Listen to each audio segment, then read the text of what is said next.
तुम सब नहीं जानते कि तुमने किससे पंगा लिया है। अगर उसे पता चल गया तो तुम लोग कल का सूरज नहीं देख पाओगे। हिम्मत है तो छूकर देखो। जिया ने गुस्से से उस लड़के से कहा। वो लड़का जिया को छूने के लिए आगे बढ़ा। जिया ने एक जोरदार मुक्का उसके मुंह पर मारा और वो जमीन पर गिर गया। साली, मेरे दोस्त को मारा तूने? रुक जा, तुझे तो मैं। बोलता हुआ दूसरा लड़का आया और उस लड़के ने एक जोरदार थप्पड़ जिया को मारा। जिया के होठ के कोने में से खून निकलने लगा और वो लड़का उसके दुपट्टे की ओर बढ़ा। दिखाता हूँ तुझे तेरी औकात, कहते हुए जैसे ही उसने दुपट्टे को पकड़ना चाहा कि किसी ने उसका हाथ पकड़ लिया। कौन है बे? उस लड़के ने बोलते हुए उसकी तरफ देखा तो वो डर के मारे वहीं खड़ा कांपने लगा। शोएब भाई, उसने डरते हुए कहा। यह देखकर शोएब ने कहा, क्यों बे, लड़की को छेड़ता? भाई माफ़ कर दो, गलती हो गई। गलती करने वालों को शोएब कभी नहीं बख्शता। शोएब ने सबको वहीं मार डाला। फिर शोएब ने जिया से कहा, मना किया था ना तुम्हें कि यहीं रहना, कहीं जाना मत, फिर क्यों आई इस तरफ? यह सुनकर जिया ने कहा, आई लव यू। शोएब अपने में ही था, इसलिए उसने जिया की बात को सुना ही नहीं। शोएब ने कहा, तुम्हें अंदाज़ा भी है रात को ये जगह लड़कियों के लिए ठीक नहीं है, क्यों नहीं समझती? जिया ने मुस्कुराते हुए फिर से कहा, आई लव यू। इतना भी बचपना ठीक नहीं है जिया, अगर कुछ हो जाता तो? जिया ने फिर कहा, आई लव यू। शोएब को होश आया कि जिया ने कुछ कहा हो। क्या क्या कहा? फिर से कहो। I love you. कहते हुए जिया ने कसकर शोएब को गले लगा दिया। तुम सच कह रही हो? हाँ। थोड़ी देर बाद जिया शोएब से अलग हुई। शोएब ने देखा कि जिया के होठ से काफ़ी खून बह रहा है। उतने में बारिश शुरू हो गई। शोएब जिया को पेड़ के नीचे ले गए और रुमाल से उसका खून साफ करने लगे। दर्द हो रहा है क्या? तुमने छू लिया ना, अब ज़्यादा दर्द नहीं हो रहा है। तुम भी न जिया, पागल हो। जिया ने शोएब के होठ पर अपनी उंगली रखते हुए कहा, कुछ मत बोलो।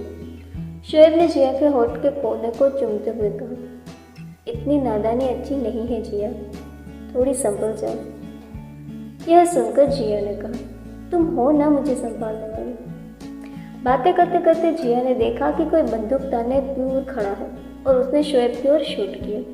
जिया ने शोएब को धक्का दे दिया और गोली सीधे जिया के कंधे पर लगी। जिया! शोएब जोर से चिल्लाया।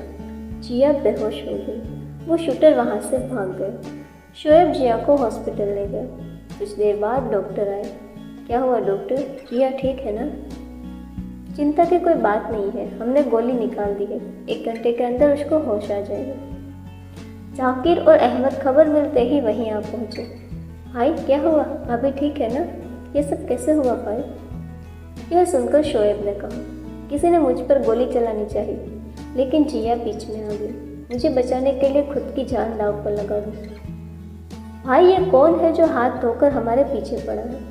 जो भी है जाकिर, मैं उसे छोड़ूंगा नहीं। 1 घंटे बाद जिया को होश आया। दायां हाथ पट्टियों से बंधा हुआ था। शोएब, जाकिर और अहमद जिया के पास आए। तुम ठीक हो ना शोएब? जिया ने कहा। शोएब ने उसके पास जाते हुए कहा, अरे अरे लेटी रहो, मैं ठीक हूँ। शोएब जिया के पास आकर बैठ गए।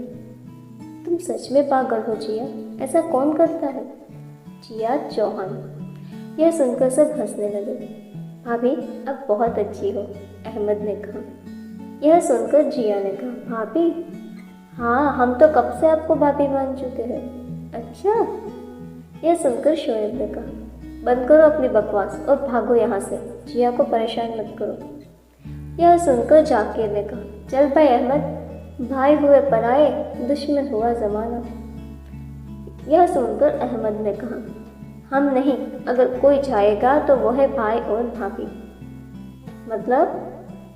भाई आपका यहाँ रहना खतरे से खाली नहीं है, आपके साथ साथ भाभी को भी खतरा है।